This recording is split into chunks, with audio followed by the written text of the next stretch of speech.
Cool. Welcome along to round 4 of Nationals. The motion is this House would introduce performance-based pay for teachers. Without any further ado, welcome up the first affirming speaker, Tyson Gates.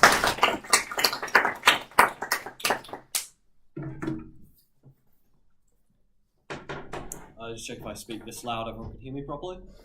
Cool. Okay, starting my speech in 3, 2, 1. We all know that the current education system does not apply to many students and they are left behind without proper education and guidance from teachers. We propose to fix this by adding by giving teachers a performance bonus based on how much they improve student results. So this directly will give teachers a vested interest in their students succeeding, which means that we are far more likely to see students succeed better and give more to society. I'm going to prove that in 3 major ways today through this. First is that teachers will try harder. They will put more effort into learning about how to teach better, and they will put more time into it. The second is that it will be that potentially students which would not be focusing on academics are given the chance to shine and the chance to apply themselves through academics. And the third is it gives the best outcomes towards other facets of society, and it improves the overall economy and general livelihood of everyone. So, on to my first point. The teachers will try harder. Teachers have a vested interest, which means they are going to try their hardest to get their students to succeed so they can get bonuses. This means that they will pay more attention to students and try to get them to succeed.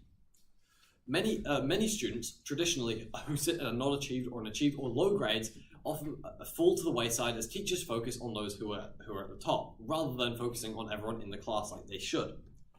We believe that this will give a vested interest in getting these other students to succeed well, and giving these students the attention that they deserve and the time from the teachers they deserve to be able to show them that they can shine too. It is mostly due to the fact that many students do not get attention, that they aren't doing very well in school. As they fall behind, teachers don't check on their work, they don't have a reason to check up if they're studying, check up if they're doing their homework. So these students slowly fall away until they just drop out because they've kind of reached the end of their schooling. This isn't what we want. We want students to be going through as much of education as possible, as this gives them outcomes to go to higher education, but even if they do not wish to go to higher education and would rather work in trades or other such things, this gives them better skills to navigate life and their potential other workforces, which is still going to be insanely valuable to them through their whole life. So, teachers will try harder, but they will also pay more attention. So students who are struggling, and students who traditionally will struggle, such as people with ADHD or other learning disabilities, will get a higher focus from both students, from both teachers, but also the ministries itself, as teachers will raise the concerns of how to teach these students better and what resources are required for this, and it will lead to the development of better systems in place for these students as the teachers want them to succeed and will be looking for advice for help to get this to improve. So I'll take a POI before I move on to my next point. Given well-being is a prerequisite for good learning, how do you weigh up worse off mental health for the students and teachers? The students and teachers won't have worse off mental health, as they will be doing better. These teachers will be paying more attention to these students. They will be getting more help. They will be getting more assistance. This is better for the this is better for the students. And teachers are getting the ability to have more money. They are not getting cut. They are simply getting a bonus placed on top. They still will get their original amount of money. So they are not losing here. They simply have an incentive to try harder, just like at any other job, where if you do well, you get succeeded. And we believe that rewarding teachers is a very good way to improve our student outcomes. So another way that we improve the amount of good teachers and the amount of teachers is because there is now a higher pay cap for teachers. They have the ability to earn more money, which means that there are a lot of more people who will go into teaching, as they will see, oh, I can actually earn more money in teaching now than I originally could before, which means that we get more people who are very interested, very academic, and people who would be good teachers who were originally just not going to do that because they didn't see the viability of the path. They are now going into this path and helping train our youth and all of our people so that we have better outcomes. And so, this means that we have more teachers for everyone, and as there is a current teacher shortage, not many people are going into teaching and we need more teachers. But it also means we get more high-level teachers who originally would not come into these jobs. This is very important, as having more teachers means there is smaller students, less students per class, which means that there are going to be better results as the more individualized attention each student receives. means that they will get a better focus and better help on the specific areas which they need, which is not achievable under the status quo in large classrooms. So so the next part of this is improving student outcomes for the individuals. So students will get more attention, so they will be able to work on things more, so they will be able to look into the areas where they are doing well, and teachers will be able to figure out where people's talents lie. It also means that they are going to be trying harder in these things as they are getting the recognition and they are getting the attention that they deserve for their stuff. This means that more students are likely to find a passion for learning and find passions which they enjoy, which means they may move on to higher education or university and get high degrees. It means that they can find these valuable interests which we want to have these students go. It also means that for other careers that they go into, they have a better baseline education, which is always going to improve them as it allows them to navigate life better. It allows them to understand things. So even if you go into a trade such as carpentry, having a higher education level and being better is still going to be very beneficial to your life, because the skills you learn in school are not just for university, they apply throughout your entire life. And so this also means that more students will take up things like studying, because teachers will be incentivized to actually teach kids how to study, teach kids how to do all these things, which is currently under the status quo not happening properly. And this means that students are less likely to be doing other bad activities, as they will have things to do, they will have studying to do, and they will have a way to improve, which currently under the status quo is very hard, as many fall into things such as crime, or they fall out of wanting to do well, as there is no one who believes in them. This system gives a person who believes in them a place to be able to help them and get them out of that situation. It also means that these students who do better are less likely to fall into crime, less likely to fall into desperation, less likely to fall into poverty, and it puts them in a better situation overall than under the status quo. On that, Sure. the reason that many people cannot engage with learning properly is due to structural systemic reasons. How do you fix this? Well, they are going to get the attention that they need. This system is going to be working on those individuals. There is no systemic reason why, in specific, that these teachers cannot solve. Even if it does not solve these directly, it is going to be much better than the current system, which is a one-size-fits-all, where teachers are either completely disassociated from the class because they have no incentive to make them do well, or they're going to focus on the highest achieving kids and not care about those who fall to the wayside. So under our system, we actually improve this benefit, as every student is going to be getting far more attention than they would receive, meaning that these people who would originally not be doing well will do better. So these lead on to the main impact, which is better economy and better societal outcomes. So we have more people going into higher education, more people with a higher education level, and more people going to things like universities. This means that we will have people with better skills and better abilities to be able to better work jobs and improve the lifestyle of everyone. This means that we'll have far more high-skilled workers, which is good for any country's economy, and it is a very important thing, as this is the biggest incentive for them, is to improve this economy, is to improve the outcomes, and is to improve the general individual's lives. And the final thing of this is it will reveal the effective education techniques which are currently not known.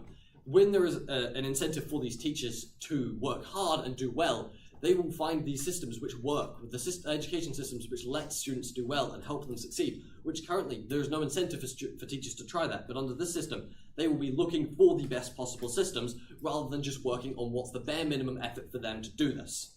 This means that we will learn how to educate our students better, and we will learn how to structure our education system so we get better results for everyone, we get less people dropping out and becoming and falling into crime, we get more people getting into higher education, and overall raising all the bars for everyone who goes through the system. Thank you.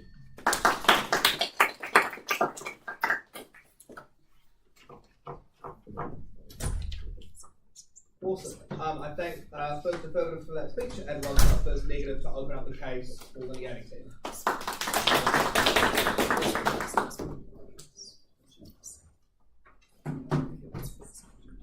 Yes, of course.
What side affirming has to defend is a student feeling incredibly stressed because their performance is what is being emphasized within class, because their performance is what determines the pay of their teacher, which means the student is never taught how to apply a lot of their knowledge in real world instances. They're just fed the curriculum. They're taught to memorize mark schedules. That is all the fun cut out of educational outcomes.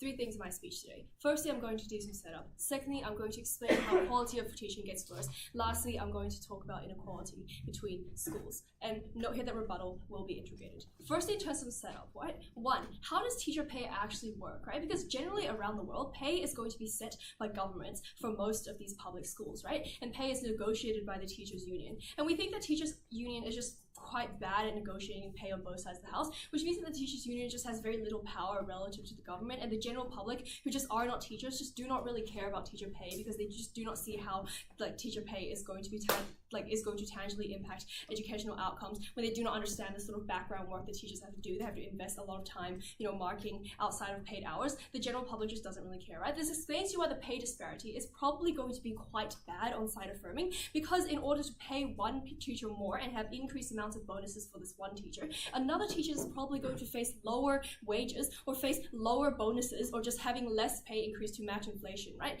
All of which means then, because the government has a limited fiscal budget, which means then that you have to compromise some teachers on their side of the house. But secondly, in terms of our comparative, right? Because most teachers are just going to be paid with the same wage with slight variations in roles. For example, deans probably get paid more because they take on more leadership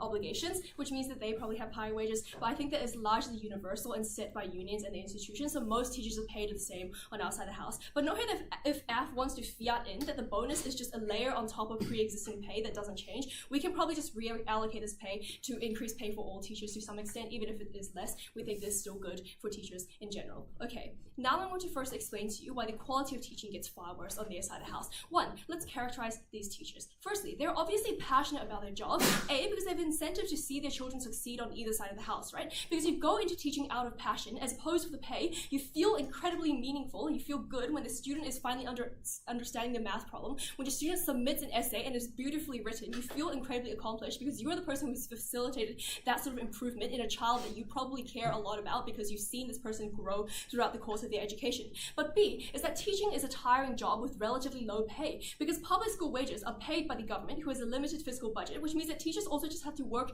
incredible amounts of hours and work really over time, marking essays for several classes at a time, all of which just means that secondly, that teachers also just care about their pay to some extent, right? Because we live in a capitalistic system, which means that you need money in order to pay your bills to make sure that you're able to meet your needs and be comfortable. And what this characterization of teachers actually does for our case, it explains to you that teachers are going to work symmetrically hard on both sides of the house. Teachers are still going to want to get their kids into higher education on outside the house because they love their job, because they are passionate about what they teach and want to see people improve under their teaching, right? Which means then that when pay for teachers is consistent, I think that teachers still care about the performance of their students and have an incentive to help students who are struggling in the first place. But note here that when a pay disparity arises, it is when teachers have a large incentive to seek that higher pay in order to improve their own conditions, because your survival is probably the most important to you, and then your career is probably secondary to that because you have to put food on the table, right? Okay, what does this actually tangibly mean for the quality of teaching? Firstly, on AF, teachers just care a lot more about grades, and they're just tangibly going to try and keep on measuring the student's success, right?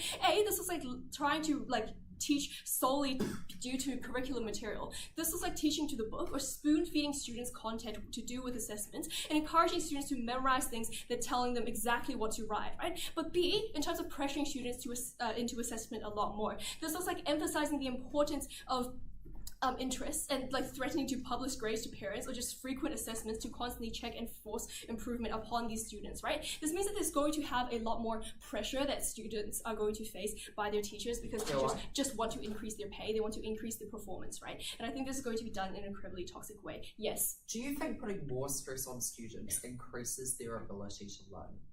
I don't think so, because students have limited mental capacities. You have, like, if you just put a lot more stress and you put a lot of expectations on a student, they also just have like different circumstances, different ways of learning. It is unclear as to why this is ever catered towards them in the first place. And knowing that a lot of students just cannot actually reach the threshold that teachers expect of them in the first place, because we're busy students, people learn very differently. Secondly, we think that teachers are going to cut out things from the curriculum that are just not, teachers are going to cut out things in the teaching that are not explicitly in the curriculum. This looks like having general class discussions cut out of class time, having general discussion on current events, and how do you actually apply your knowledge that you learn in real world situations, right? That is probably going to be cut out of class discussion. This is true because A, you only have limited class time. You only have the students for 6 hours a day, which means that this limited class time is probably going to be solely focused on improving improving assessment outcomes, as opposed to actually making sure that these students understand what you're saying, as opposed to regurgitating what you're saying onto the exam paper, right? But B, note here that assessments now dictate your ability to make a living for yourself, which means that if a student fails, teachers are probably going to take it a lot more personally. Like, this looks like, firstly, explicitly lashing out on your class for doing really poorly and telling them you guys need to work a lot harder, that you guys are not taking education very seriously. That is really harmful, because when your teacher is berating you, you feel incredibly terrible, you feel like you're not enough. Or this also looks like implicit pressure, having implicit pressure to constantly work on assessments, right? Having an overemphasis on assessment, things like that. That is what they get on side affirming. How do students internalize this in the first place, right? Why would students face worse mental health on their side of the house? One, because the teachers are probably just going to pressure them a lot more. It's going to be a lot more frequently pressuring, which means that it just feels a lot more personal. You feel like you've let down your teacher if you fail a test. And knowing the students just look up to the teacher and they trust their judgment, which means if a teacher tells you that you're underperforming, you feel absolutely awful. But two, students cannot control the educational outcomes. This is going to be further responsibility of POI, because to a large enough extent, right? Because knowing this nuance between the different types of students, right? Some students just do not have the resources and do not have access to tutoring to meaningfully improve a lot of their outcomes, right? Some students have different learning styles. You might not be suited towards assessment. Maybe you do better in assignments or group work, right? Or maybe you do better in creative thinking. Know here that standardized testing doesn't actually cater to a lot of students, which means that they just systemically do a lot worse in assessments anyways. But three, students just with learning disabilities just get left behind on the side of the house. Teachers just focus on average grades, which means that if you want to push the average grade up, you leave the kid behind who you don't think is going to meaningfully change, right? The comparative is that this issue doesn't exist, and so far as teachers can focus more on the individual needs of students, if they're not too worried about the average grade of your class trying to improve, this means then they cannot just claim that teachers and students will try harder on their side of the house. Teachers want their kids to do well symmetrically. Now that I'm going to briefly talk about inequality. One, if pay differs between schools, then rich schools and high-performing schools are going to get higher bonuses, which means that you're going to have a bunch of good students moving over to these better, good teachers moving over to these better schools in order to get better pay, right? The impacts of this is that one, more teachers go to rich schools, which means that you're left with the poorer performing teachers in these bad schools, right? But two, the educational outcomes matter a lot more for these poor performing schools. It is your ability to access higher education. A lot of these individuals who are in poor performing low socioeconomic schools do not have access to tutoring, which means that they rely on these teachers incredibly lots, which means then that you get better educational outcomes on outside the house when teachers are not incentivized to leave behind their students for better pay. I'd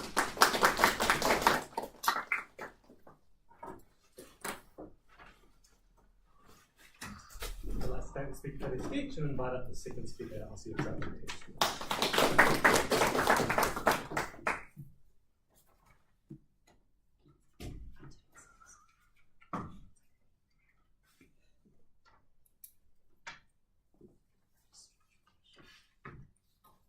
Starting my speech in 3, 2, 1.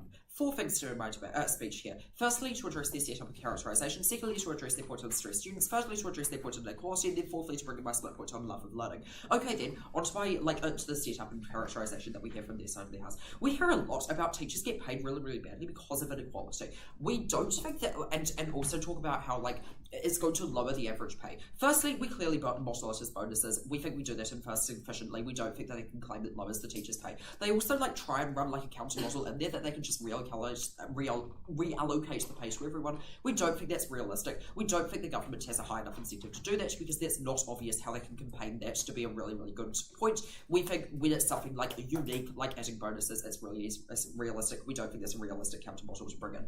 We also don't think, they also bring in the fact that teachers like learning, but then also like teaching, but then also bring in the opposite point about how they also care about pay, they also care about surviving. We think that generally, probably it's true that a lot of teachers like teaching, but we also think it's true that a lot of teachers like teaching because they like hanging out with kids, or they like teaching in a normal way, or they like teaching because they enjoy the environment. We think there's very few teachers who want to spend tons of time and dedication into trying to get better at their teaching craft. We think that most teachers generally just go there, do the same thing they've done forever, especially because it's 40 years of them teaching. A lot of teachers have really long careers. They've gotten used to what they already want to do, which means the majority of them are just going to continue to do what they've always done and not trying to improve based on the status quo, especially because people people have an aversion to change based on what the general thing is.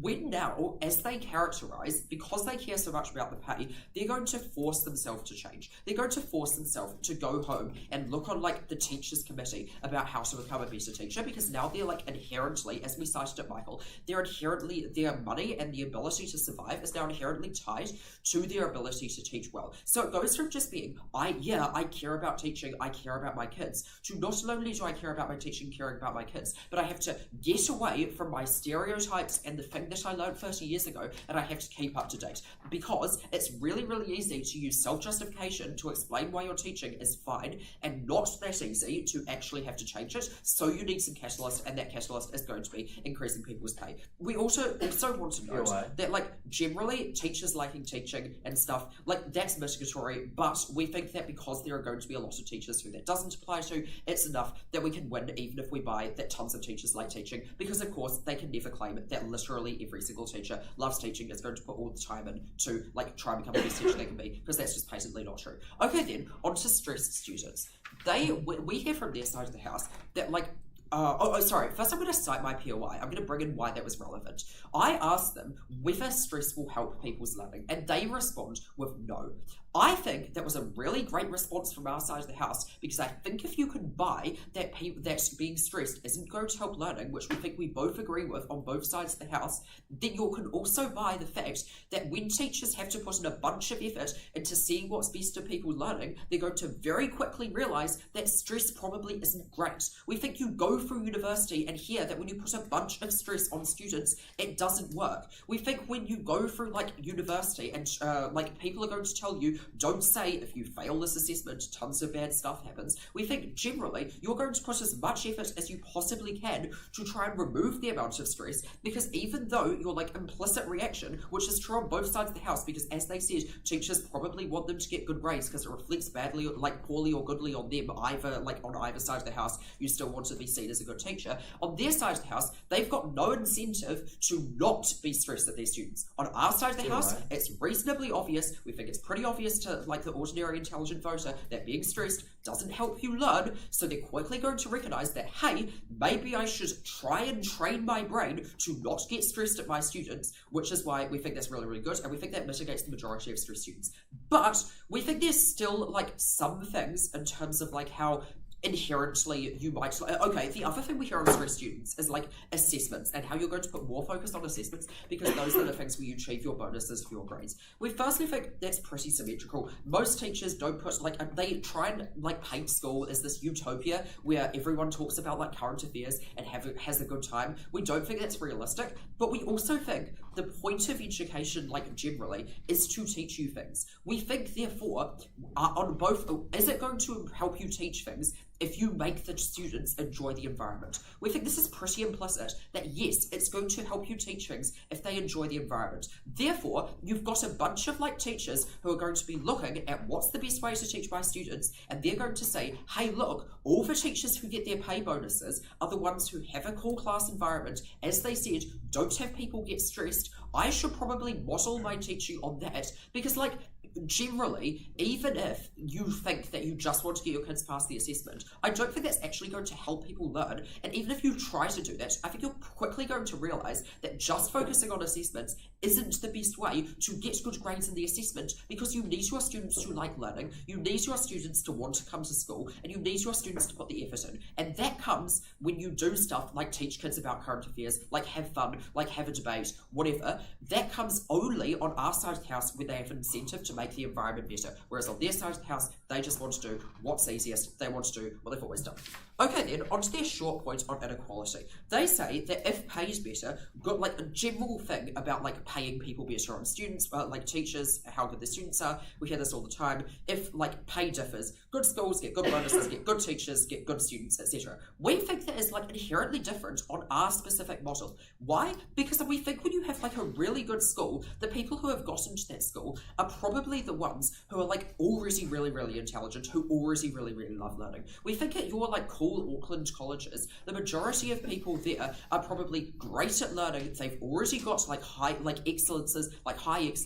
They probably don't have much scope for improvement. Whereas if you go to like a really, really small, really shoddy school like Nayland College, where people like aren't great at learning, where people like isn't as high decile or whatever, that's where you're going to see the most scope for improvement, because you have kids there who don't love learning, who have kids there who don't apply. Therefore, if you can get them to love learning, which we think is like relatively easy because it's just about like because it's just such an instant improvement you can get from one fix, then suddenly you get a massive bonus because it's about improvement, it's not just about your level. Therefore, we think people are actually going to be more incentivized for good teachers to go to poorer schools, and there's going to be competition over going to poorer schools. We actually think that's really good for our side of the house. We think it's better on our side of the house. Then like quickly on my split on like love of learning, we think that generally, as we've already explained, teachers are going to be incentivized to try and focus on what's uplifting, what encourages you to achieve, what gets better results. I think therefore people are going to look back on the education being like, oh my gosh, my teacher really cared for me. I was like a poor kid from Nayland College and I was terrible at like learning, but my teacher really put the effort into raising my ability. You know what that's going to do? Not only, as Michael said, is it going to get people into uni, but it's also going to give people love of learning for the rest of their lives. We think there are a lot of impacts to this. We think that you get like better voters because they're better at critical thinking, they're better at recognizing I need to learn, it's good to be like it's good to learn, it's good to improve. You're going to have better workers because they constantly seek ways to try and be better. Generally, you're just going to have more trust and more willingness to try and improve because your memories of school aren't of a school where you just get handed a packet and you just like people don't care about ensuring that you specifically do well. Your memories of school are a great environment where your teachers care for you and care for you specifically. So proud to affirm. I'd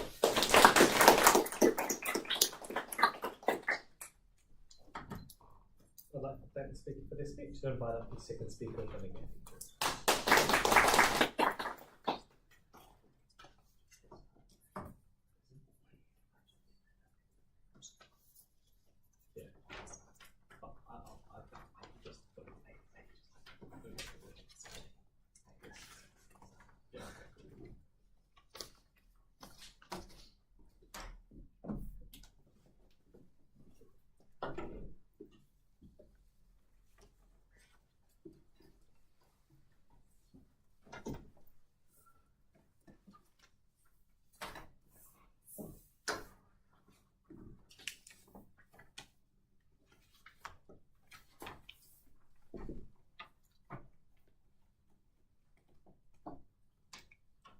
Families want to live in a world in which teachers are these angels who apparently have bad incentives but unlimited capacity to do whatever they want. I think this is extremely unrealistic. A couple of things in the speech. Firstly, I'm going to push back on how they push back on our counter model. Secondly, I'm going to do some characterization about what teachers actually look like. Then I'm going to talk about how teaching changes, then about disadvantaged students, and finally about Lucy's amazing inequality point. Okay, firstly on this counter model pushback, they tell you that it's unrealistic because the government has no incentive to like raise teachers' wages.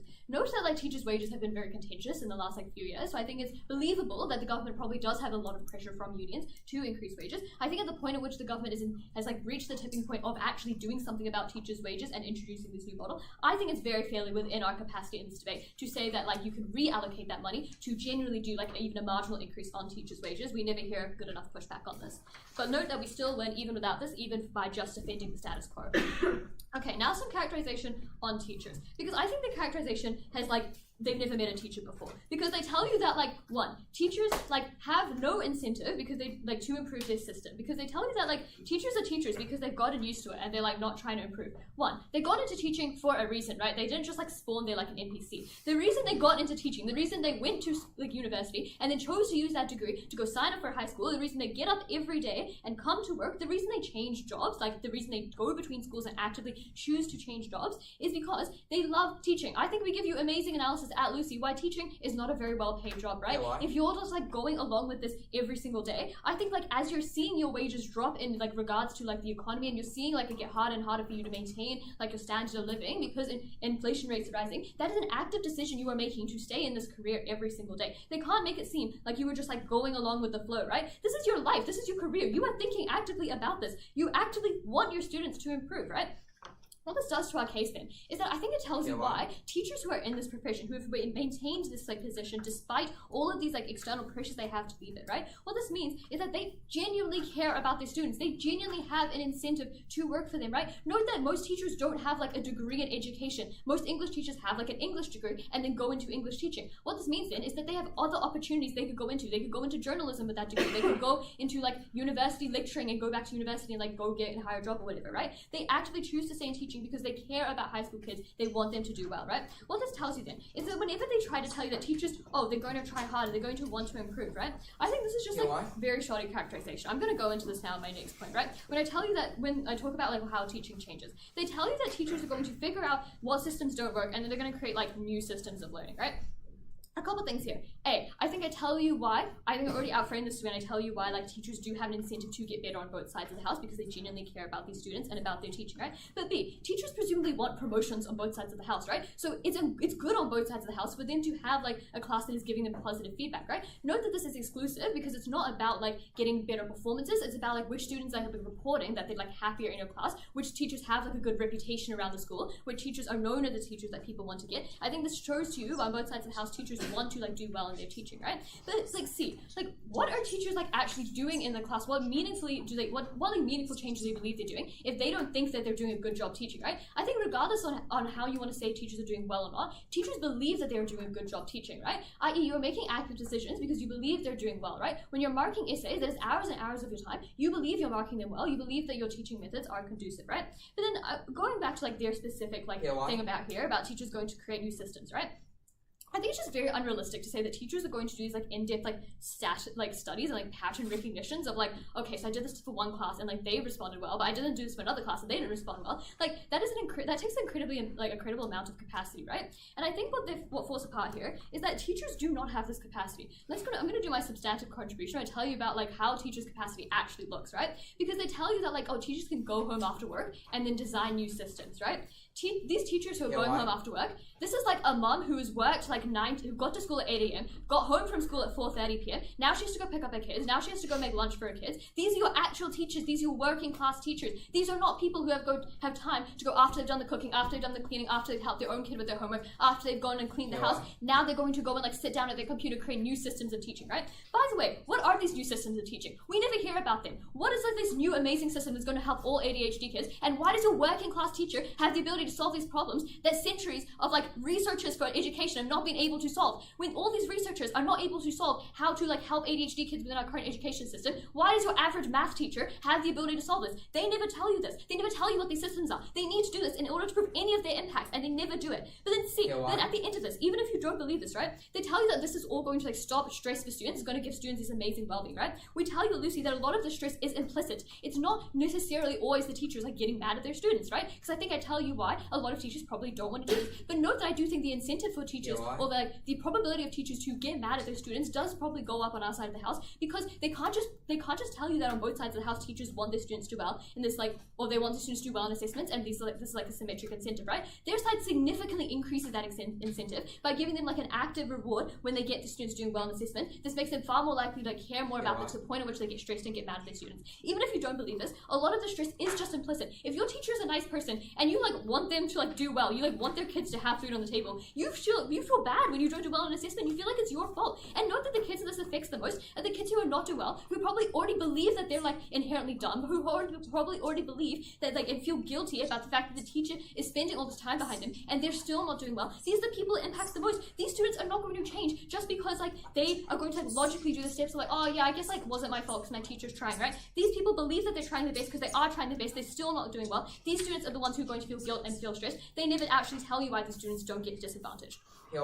Okay, next then on to disadvantaged students, right? They tell you that teachers have no reason to check up on struggling students in the status quo, right? A couple things here. One, what does this actually look like? What does checking up on a student actually look like? Because presumably both sides as well, these students still have deadlines they have to meet. They still have essays that the teachers have to mark. They still have tests that teachers have to mark. They still have feedback that teachers need to give them. I'm very unclear with the margin of changes, right? But then I just think it's not true that teachers have no incentive, right? Because I think I've given you all this analysis about teacher incentive. This should all still stand. But even if you don't believe any of this, there are checks and balances. Your head of department is going to check up on you if one of your students is failing miserably. If all your kids with ADHD are dropping out of school, that is not going to look good. Your HOD is going to check on you. This is ridiculous to claim that there are no checks and balances. But then B, we said that teachers want a good perception of them. You want students to like you, or you at least want your colleagues to like you. You want to be seen as a good teacher. You want to feel like you're doing meaningful work, and you want other people to feel like that too. You don't want half your class failing and a handful of your students literally quitting because they have ADHD and you're not helping them. But let's see. I tell you at the start of my speech that teachers want to get promoted. They want the students to do well, right? So why is this incentive so much worse on their side of the house? Because note that the way performance-based pay works, right? Is it's the mean or the median grade of your class going up, right? This means that teachers are actually just far less incentivized to care about these outliers, right? Because if all your students are working at a B, one kid's working at a D, you are more incentivized to tailor your teaching to get those B kids up to an A rather than the D, right?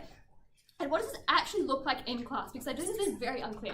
What this looks like, right, in this new system, it looks like things like cutting out discussion times. It looks like things of cutting out times you go around and work one-on-one with students. It looks like, therefore, spending more time with students who you believe are on that brink of being able to push their grade up, right? Because that is the most tangible benefit you as a teacher can get. That is what you believe is most achievable. Therefore, you spend less time with a kid who is at a D because you're oh my gosh, they've got so much work to do before they can get up to that point. It's not even worth trying to get to them, right? Versus on our side of the house, you don't have this massive pressure, so teachers are actually able to follow that original incentive, right? Finally then, I'm going to deal with what we said about our conflicting incentives. Teachers can want to be good teachers and also want to put bread on the table. I think these things are very intuitively can coexist. This doesn't change. What changes on their side of the house is that when you have this massive pressure to get base grade pay, you are therefore far more incentivized to lose that love of learning that you bring. They lose this on their side.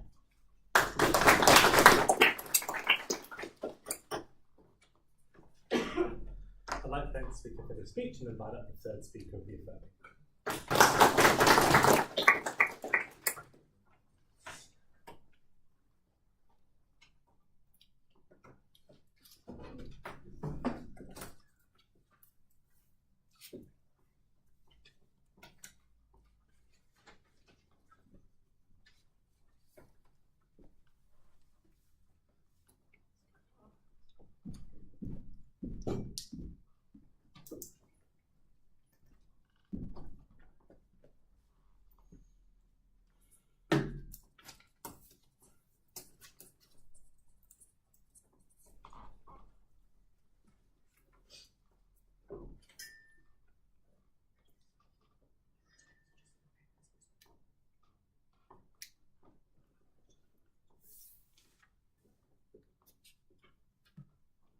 Starting my speech in 3, 2, 1.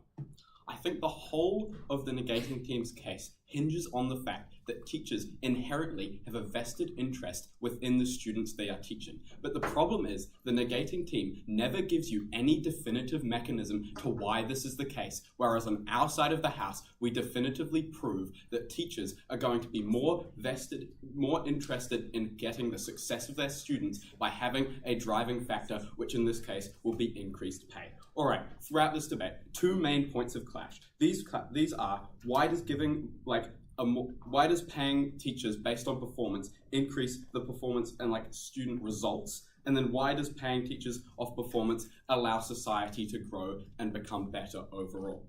All right, the first point of clash. We've told you many times that by introducing this new system, by paying teachers off performance, it's going to incentivize them to have a vested interest within their students. This is mainly because teachers are now going to want to see the success of their students since it's directly linked to their livelihood, something the negating team has many times agreed with, because the teachers are now going to be being paid based off how well their students do. The negating team is many times telling you that this is going to promote stress amongst students. They tell you this because they say that teachers are going to use methods that are highly intensive in order to try and get the best results. And because of this, the affirming team is telling you results will fall. We think this is just completely unlikely because students, if they're doing badly because of stressful systems, teachers are not going to continue to use these systems. This is something we flagged at Maliki, and this is something I'm mentioning and building upon as a responsive point. Because we are giving you we are giving you stuff that's showing you clearly that it's going to make it so teachers, even if they've got a very stressful system at the start, the teachers are going to want to, as best as they can, make it so that system is not stressful, is not causing the degradation of the results of their students. They are going to want to make the system as stress-free as possible. The things that are guaranteed to make the students do better. Because of this, we think that teachers, they're not going to work towards a system that the opposing team wants you to believe, which is going to be apparently extremely stressful and extremely hard for success to be cultivated within. We think that teachers are going to work with their vested interest in the success of the students, something the negating team fails to actually tell you how is going to be happening, because the teachers are going to want to have the success of the students for their own livelihood. As well as this, the opposing team is telling you that teachers are just going to move to higher performing schools because they're going to be paid more. But we told you this is a pretty important, pretty low point, so I won't spend too much time on it. But what we said to you was that it doesn't really matter because the payment on the increase in bonuses and this sort of thing is going to be based on the increase of the students' performance. So it doesn't matter if they go to a bigger school because they're going to get less increase in performance compared to lower schools where there's more possibility for this. As well as this, we had some completely ignored substantial information from Michael's first speech. This mainly centers around the fact that students are now going to have someone that has faith in them to do well if they are from poorer families and this sort of thing. And as well as this, we're going to have a bigger incentive for people to go into teaching because there is a higher likelihood they can make a good career out of it since they are able to get more money if they are doing well in it. Because of this, there's two factors that are going to be increasing the overall quality of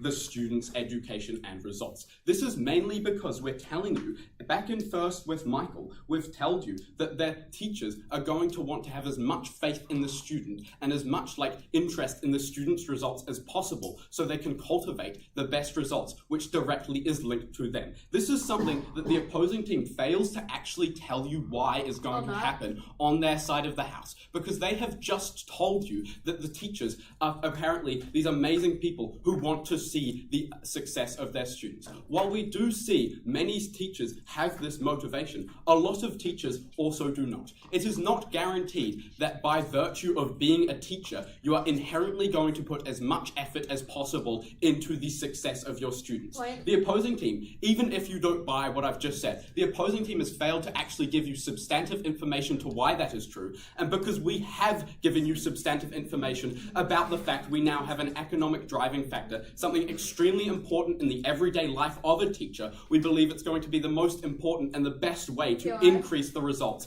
Therefore, we think our side of the house is much more important in this factor.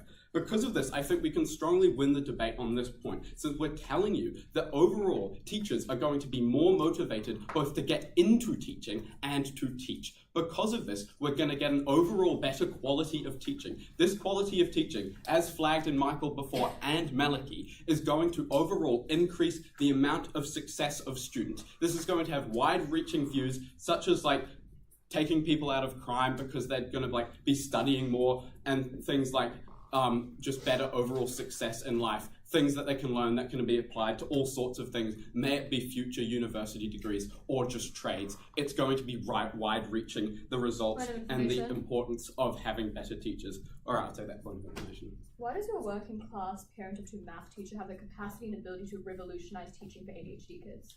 The math teacher does not need to revolutionize teaching to give you a better result. The math teacher just has to show that they care and show as much as they possibly can to the student that they can both do well and give them the resources to be able to do that. By giving the economic interest for these teachers to make their students do better, they only need to just do as much as they personally can to cultivate this. This doesn't mean making an AI model that can teach them everything they need to know. They just need to put the extra effort in, something they cannot achieve on the opposing side of the house, because they cannot show that the teachers will have a vested interest strongly pushing them towards this thing. And as well as this, it is far too late in the debate for any introduction of any substantive points on the other side of the house. Therefore, this point of vested interest being exclusive to our side stands strongly. All right, the second point of clash. Why does paying teachers off performance increase the overall benefits to society? Okay, if we're increasing the amount of incentive and the amount of passion being put into teaching students, as I previously mentioned, more students are going to be doing better and they're going to be going off and getting better jobs. This is going to be meaning that students are going to be gaining higher qualifications and all these sorts of things. And as well as this, people even going into trades are still going to have more important skills, such as the ability and the facility to be motivated towards learning things that are going to improve their job. Because of this, I think it is extremely likely on our side of the house and not theirs that we have a more skilled and more motivated workforce throughout every country or any country that would introduce this pay for the teachers of performance. Because of this, I think society as a whole is going to gain so many more benefits on our side of the house that are unique and unable to be realized by this side of the house, because they fail to show you why teachers are going to actually have a vested interest in their students, something that they just cannot prove at this point in the debate. Therefore, I think it is completely true that we have won on this point as well, since the society is going to be gaining so many more skilled workers who can contribute to economies and this sort of thing, and development of so many things, which is overall going to be much more beneficial. And because of this, I am very proud to affirm.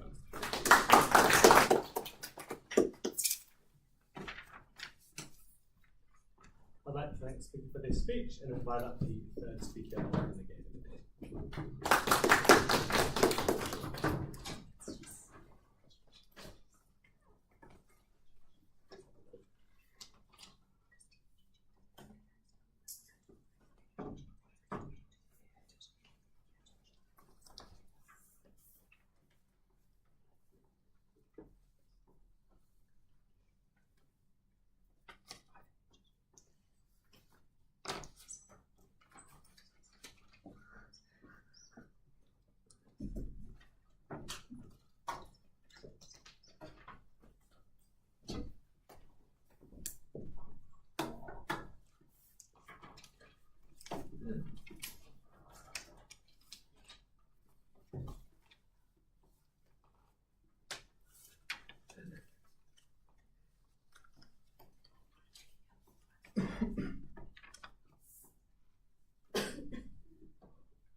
Positive team tries to deal with the biggest burdens in this debate by saying that they literally reduce crime, that they improve education outcomes for the most vulnerable stakeholders, when they can never deal with the systemic barriers, the structural reasons why they can't get that change anyway. They never deal with the actual specific responses and the nuance that we add to why they still can't. They try to add new incentives. I'm going to prove to you why they're completely outweighed by the remaining ones, why they get none of that change. I'm going to answer 3 questions from this debate, and I'll frame them around our path to victory, because I think we could have won in one of 3 ways. Firstly, on equality, I'll prove to why the inequality, prove to you why this is like the most important thing. Secondly, on mental health, because it is a prerequisite for having good quality of education and all of the things that they want to win on. And then thirdly, even if you don't buy our mental health stuff, on how we just win inherently on the quality of education, why that's a lot better on our side.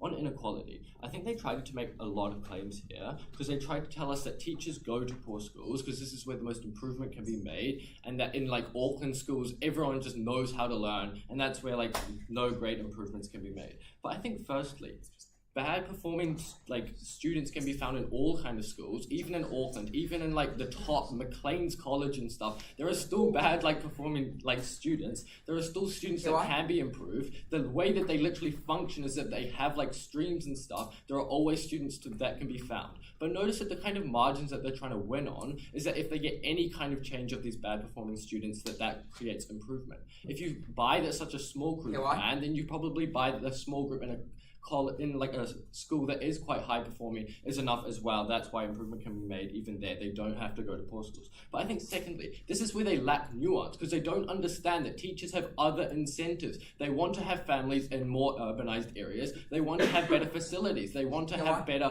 wealth in their area. They don't necessarily just go to a school because of this bonus. I'll note 2 things. Firstly, the bonus cannot literally outweigh this because it isn't as tangible as literally going to an area that probably has better public facilities like a library and stuff compared to this bonus that is very ambiguous if you get it or not. But also the bonus cannot be that high because the government only has a certain amount of money that can invest in this. They can't have it that high. It can never outweigh the fact that you literally have better areas for these teachers to go to. They don't go to the poor schools. I think, though, their next massive claim is like on a more personal level, which is to say that disadvantaged students' outcomes will go up because they get more attention and that teachers will care about them more. And they try to impact this in 3 ways. Firstly, that you get higher education rates. Secondly, that the workforce skills improve for these people. And thirdly, that you reduce crimes. But I think they don't deal with the nuance of the kind of actors that we're talking about, because it looks at one of 2 things. Firstly, that they want to not engage with like education in the very first place, or that they can't because they have systemic barriers and structural reasons why they necessarily can't. I think in the very first case, it looks like this, like in the ones that they want to, there's already narratives of that you should go to university, you should get educated because this is how you be successful. If these students already understand that, they've internalized these narratives and still choose that they don't want to engage in education, that's necessarily enough to say that they can't meet this tipping point because it is so high when they've literally dismissed these narratives. But I think B, these incentives don't change because on both sides of the house, these students don't want to engage. That doesn't change. You can't just add like more pressure onto them. Okay, now onto the students that don't want to, because if you believe these are the most vulnerable stakeholders, they literally have systemic barriers that mean they can't. This looks like the fact they have to go to a part-time job, because if they can't get food on the table for their parents, for like their siblings. That is the most tangible harm. They can never engage in education if you don't deal with the very first reasons why they can't. But I think thirdly, in their very best case, let's say, yes, these students have the capacity and the teachers do go to these poor schools, as I proved to you why they don't. We tell you that the kind of learning that you have to do in these schools is like memorizing the mark scheme. It looks like maximizing the kind of marks they get instead of actually like teaching them how to learn. This means that they can't get any of the benefits that they want of higher education or better skills in the workplace because they're not taught how to learn, and therefore they don't get the benefits of better economy, etc.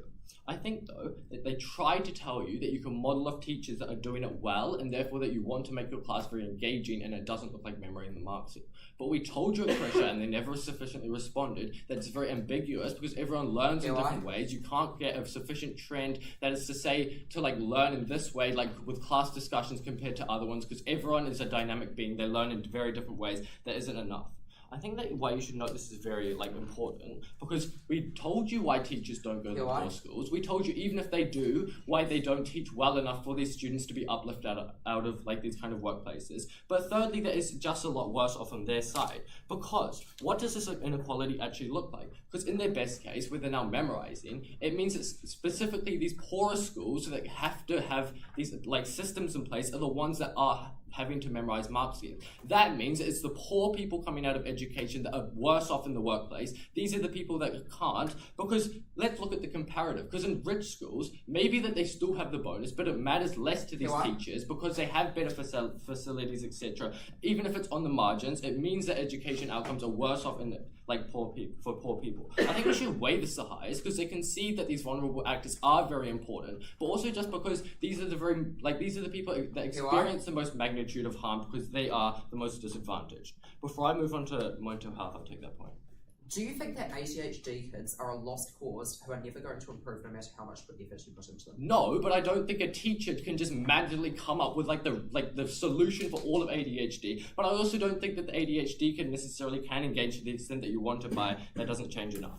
Okay, now on to mental health. I think that a lot of our positive material remains, but the best response that they gave you is that teachers will figure out that students get stressed and therefore they don't perform. That was the best response they gave. We can deal with this in 3 ways. Because I think firstly, teachers don't have the ability to just know this is the small nuanced change I have to do, and therefore their results come up. There's only a certain amount of assessments in a year. You can't just tailor it that specifically, that they can't get enough of a pattern. But I think secondly, if you want better assessment grades, if you want the kind of bonus that incentivizes to do it in the first place, you have to focus on the assessments. You have to focus on the thing itself. That's the most tangible benefit. But I think thirdly, student stress isn't always from academics. If you buy that they're vulnerable, it means that they likely have issues at home, or the fact that they have a part-time job. This just means that you still can't clearly deal with the pattern. But I think this is the most important thing if they want to win on the educational outcomes and the quality of teaching, because necessarily mental health is a prerequisite. If you're going to school not wanting to be there, if you don't have the capacity to actually learn in the first place, you can't learn well. Okay. We've won already because I've proved to you that we win on inequality, we win on mental health, and therefore win on quality of education. But why do we do it in the first place anyway? Because they tell you that teachers are incentivized to teach better. I think firstly, if they are so hungry for money and they want it that bad, they just go to private schools. These aren't the people we talk about. I think secondly though, we told you that teachers are very highly skilled and that they have a lot of capacity to go into other jobs that would probably pay more. That means if they choose the job of teaching, they care a lot about the thing itself, they care a lot about our children, they're already putting in the most work they can. This money doesn't incentivize them anymore though. But I think thirdly, they don't deal with the capacity issue because it doesn't matter if you want to do it, if you don't have the capacity to do it because you're already putting in the most. There's only 24 hours in a day, you can't do anymore. But we already told you why, if they have to make sacrifices though, the kind of teaching that you get is a lot worse. That's not teaching, that's just teaching how to memorize. That doesn't make them come out of education any better. Their last response is that teachers know that holistic learning is good, but I don't think this deals with the very important people of the ones that are dealt with inequality, the most vulnerable stakeholders. We don't want to keep these people in poverty cycles. We deal with them the best.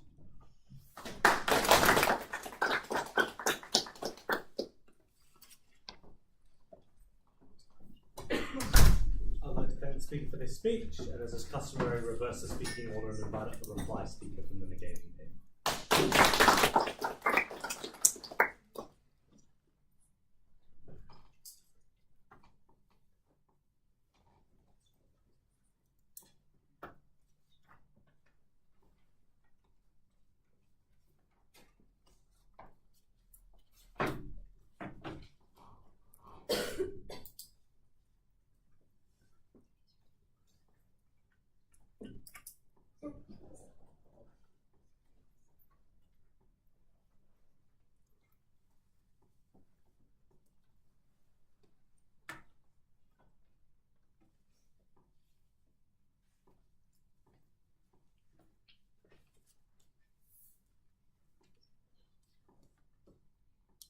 The barrier of proof to stopping future crime and significant improvements in economic outcomes is incredibly high. And throughout this debate, side affirming has constantly refused to engage with the nuance on how low-performing students actually improve in the first place. They never engage with the capacity push that we give them. For all those reasons, STEM was side negating. 2 things in my reply today. Firstly, I'm going to talk about inequality. Secondly, on educational outcomes. Firstly, on inequality then. Let's talk about the material that's been presented so far, and why is it that teachers are likely to move away from low SES schools to higher SES schools? This is going to be a framing whip to explain to you why the pushback at second doesn't work. One, we told you why it is far easier to improve the educational outcomes of students from higher decile schools. Note here that by higher decile schools, it isn't necessarily your decile 10 private schools that are getting consistently top grades in the nation, right? It is your nicer suburban public schools where students are far more receptive and have a far greater capacity to achieve better and higher grades, which means that they're probably going to respond a lot more to your teaching in the first place, which means that this is probably going to be where you have the greatest income increases on their side of the house, right? This means that you're still going to get a large amount of teachers that are moving towards these better suburban schools and away from these lower socioeconomic schools. But secondly, comparatively, in terms of the poor performing schools, right? Sure, you can go to a school where kids are severely underperforming, but it's unclear to how you will ever get them to improve, right? We explained to you the capacity limitations that teachers have in the first place, and if they, these students cannot study after school, and instead they have to take care of their younger siblings, or they have to work jobs to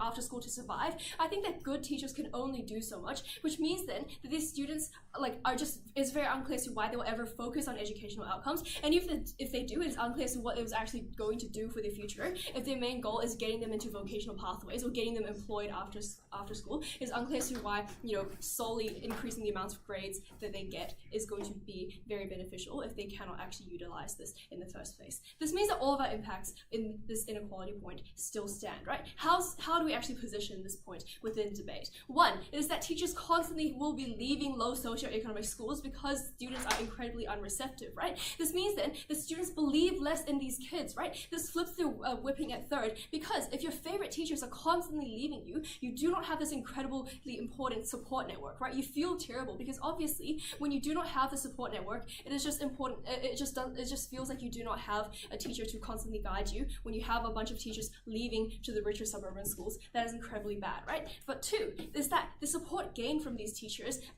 for these low performing schools is just not necessarily, it doesn't need to be academically focused on outside the house, right? This is where a positive case comes, right? Because it's really unclear as to what improving the grades of a student on the verge of dropping out will actually do for the future if they cannot meaningfully do anything with these grades. On the comparative, a teacher can probably, focus on a student athlete who wants to pursue other paths of their life, or provide general mental support for a student. I think I'll spend a lot more time just, working with the kid with ADHD. I think that is incredibly meaningful because these are the vulnerable students who do not necessarily want to solely improve their grades in the first place. But lastly and briefly on educational outcomes, right? Note here that both sides try to win on this, and I think at the end of this debate, this is somewhat a wash, right? Because they claim that firstly, teachers change their teaching to improve their performance, right, on their side of the house. And I think Chris already deals with this very sufficiently and washes out why teachers simply do not have the capacity to do this. But two, it is unclear as to what performance is just important for these kids in the first place. I've talked about this in my first class, right? Whereas on our side of the house, teachers do not leave behind the kid with learning disabilities, right? Teachers sit down with this kid and spend the precious class time working through problems with this kid instead of trying to improve the average score of your class. I think this kid who really needs support is finally able to get the teaching they want. They're able to get the sort of support that is exclusively provided by teachers. That is what is important in this debate.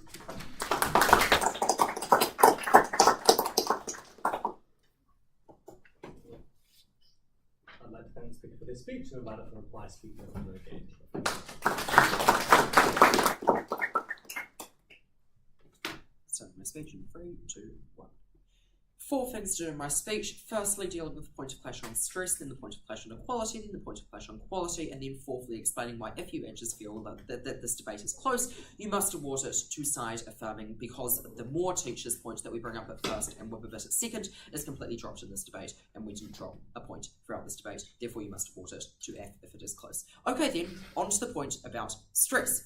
I think that, what we hear, I think that assuming you do award them the win, the way you award them the win is specifically on implicit subconscious stress. Therefore, I'm going to spend the longest time explaining why we beat them on explicit subconscious stress, but first I'll explain the other 2 types of stress that they try to explain in this debate. Firstly, they say that students care a lot. I think we respond to this at Max by saying that generally students have a lot of different things going on in their life. Probably just the fact that their teachers are going to be paid slightly less, especially when there's a slight power complex. They probably think their teachers get paid plenty community anyway. We don't think this is enough to like win them this point about stress. Then in terms of teacher explicit, I give you a bunch of reasons at second as to why people are going to recognise why teachers shouldn't generally just explicitly say that it is like explicitly attempt to stress out their students. I explain that it's going to become relatively obvious. Michael explains why people are going to be sharing their ideas about how to best increase the amount of money they make, aka how best to increase how good the students are. We think this is therefore obvious that they're probably not going to explicitly stress out their students. Okay then, on to subconscious explicit stress. They tell us that teachers are going to be like stressed about their marks, therefore they're going to subconsciously do it. However, they also tell you that teachers have a lot of like burden to try and be as good as possible so they can continue to get a promotion anyway. We think at the point at which that is true, that they're going to be subconsciously stressed on both sides of the house. However, as I tell you at second, there is a fundamental difference between being subconsciously stressed about something and not doing anything about it because you don't have an incentive to, and it's easier just to be stressed and feel like it's probably fine, and being stressed about something but recognizing that it's hurting the grades that your students get and therefore trying to amend it, trying to fix it. Okay then, on to equality. We hear from their side of the house that equality is going to change because teachers are going to go to the richer schools. It's going to go to the schools with higher facilities. We think we sufficiently flip this point by saying that actually they're going to go to schools that have more of a scope of change, and that they're not just going to go to the higher performing schools, because those higher performing schools don't have a sufficient scope to be able to actually they don't have the sufficient scope to be able to change the outcomes for that school. Their main response is that these schools also have better facilities. We think this is a pretty weak response. We think that the amount the increased bonus to your pay, especially as they characterize it first that teachers really care about pay because they don't get paid much in the status quo, is not going to be enough because they have a nicer library. We think teachers care about the amount of money they earn, and they also care about to some extent helping the community, which comes when they benefit the poorest schools rather than the richer schools. Then on quality, I think this is the biggest thing, and I agree that to some extent it might have been a wash. I don't think entirely the case. Their basic main pushes is that they don't have the bandwidth/capacity. That's their main push. They don't have the bandwidth and capacity. I think we tell you at Michael that people are going to be sharing their ideas on this topic a lot. That people are going to be really, really heavily incentivized, so they're going to be discussing everything all the time. I think we say at second that they're going to be there's a market incentive to try and get people into ensuring that they can teach their students better. I think generally there's going to be incentive to share their ideas around. But then I also think that at second and third, we generally tell you that even just caring about your students a bit more is enough to drastically improve their outcomes. If you care a lot about your students and their well-being, and they feel like you care, as Max responded to when they gave him his POI, that's going to drastically improve the outcomes for ADHD students. I think at the very worst, ADHD students probably aren't going to be benefited on either side of the house, so you should focus on the ones who are going to be benefited by just a little bit more attention. Then finally, the more teachers, again, just completely dropped. We think we get a lot of benefits. We explain the benefits. Smaller class sizes, we explain why that's important. More selective pick for teachers, we explain why that's important. Completely dropped. If you think this debate is close, award it to us. Thank you. I'd like to thank the speaker for this speech, and all speakers for us thoroughly enjoyed the debate, and back to the possible support and shake hands, and I'll ask everyone to please leave the room. Good job.